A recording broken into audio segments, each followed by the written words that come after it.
Yo, guys, what's good? FGC Chris, and yep, we're here to talk about something that's kind of out of my wheelhouse, and we're talking about the Jake Paul Mike Tyson match that went down last night live on Netflix. And if you watched it, you know it was live on Netflix because they said it like every 5 seconds. But Netflix definitely got some work to do on their live streaming if they're gonna actually go into doing this more often, because there was a lot of buffering. The audio, when me and my wife were watching it, it dropped out. uh it had a lot of problems, and we thought it was our internet at first, but then once I went online and started looking around, I'm like, nah, this is happening to a lot of people. But hey, it was some questionable scenes and stuff that should have been probably cut. We got a little more Mike Tyson than we probably wanted to see in the lead up to the fight. But overall, I'd say Netflix did okay with it. You can definitely tell that it was their first time live streaming something, excuse me, on their servers. So it was definitely a learning experience for them. But getting into the fights that night, I'll tell you, I'm not going to remember all these boxers' names. The first preliminary bout was basically a joke. The guy was fighting. It was a 2-2 fighter going up against a guy who's had, I believe he had 18 or 22 wins, and a majority of them came by knockout. So it wasn't even an interesting thing. You could tell like it wasn't even like he wasn't even taking it serious, dude. It was a joke because he was dominating the 2-2 guy the entire round, every round pretty much. So to me it was like, this is how they started. It was like I should have knew when I saw that first fight. I should have knew this was what it was going to be. But I'll be honest, the next two fights were actually pretty good. Those were probably the best two fights of the night. And everything was leading into the Jake Paul Tyson thing. Jake Paul comes out. Was it Logan Paul or Jake Paul? I think it's Jake. I don't know. I don't really care about the Paul brothers like that. One of the Pauls. I think it's Jake Paul. He gets into the ring. Tyson comes down. And the first thing I noticed when Tyson comes down to the ring, he's walking down. I'm like, why does he have a knee brace on? And my wife was like, he's 58. What do you expect? They're like, I don't think he had that when he fought Roy Jones. That don't say something's weird. Something's off. And then once the match actually starts, you could definitely see like Tyson comes out fast.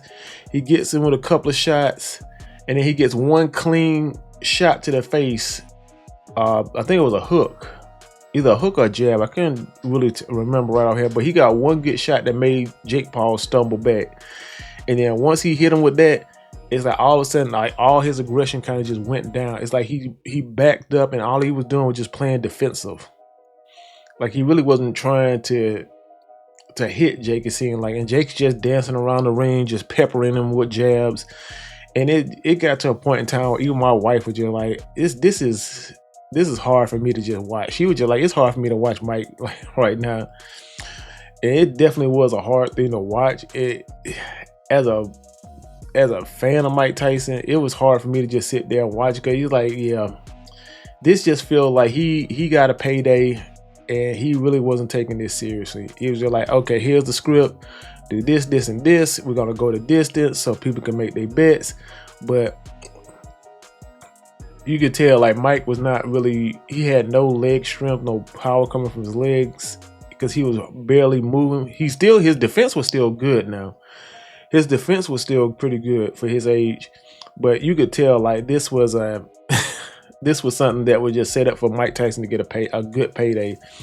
And I ain't got nothing wrong with that, man. Hey, Mike, get your good payday, bro. You deserve it. But if this was, like I said, some of my friends on Facebook, like if this was pay-per-view, people would be demanding refunds, because this did not live up to the hype that they tried to put out for it. Now, the two middle fights, I will say, were actually pretty good. I think Jake goes a little too heavy in this thing. He's the face of boxing. Like, you're not the face of boxing. So we need to cut that out. But overall, 2 good fights, 1 shitty fight, and 1 fight that was very boring to watch for 8 rounds. And we should have knew something when they basically took it down to like 8 2-minute rounds. So, but hey, the man's 58 years old, so I can't really say too, but he's 58 years old. He's trying to get in there and do something, but you could tell like he had been told, okay, this is how the match is gonna flow.